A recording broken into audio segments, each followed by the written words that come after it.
الحمد لله وحده والصلاة والسلام على من لا نبي بعد.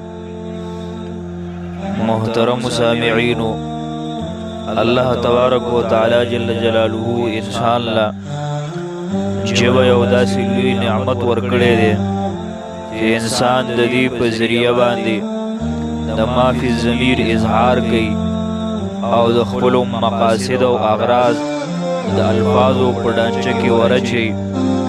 دا د انسان دپاره د خطاب د ټولو نه اهم جز دی.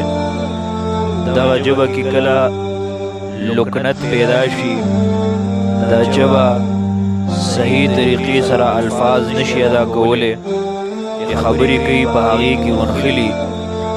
دې دپاره روحاني علاج دا دی چې د قرآن کریم دغه آیتونه رب اشرح لي صدري ويسر لي امري واحلل عقدة من لساني يفقهوا قولي.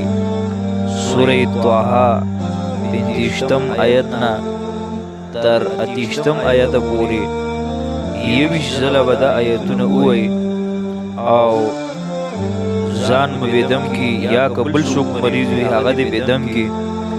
انشاءالله تبارک و تعالی دا مرض به زر تر زره ښه شي.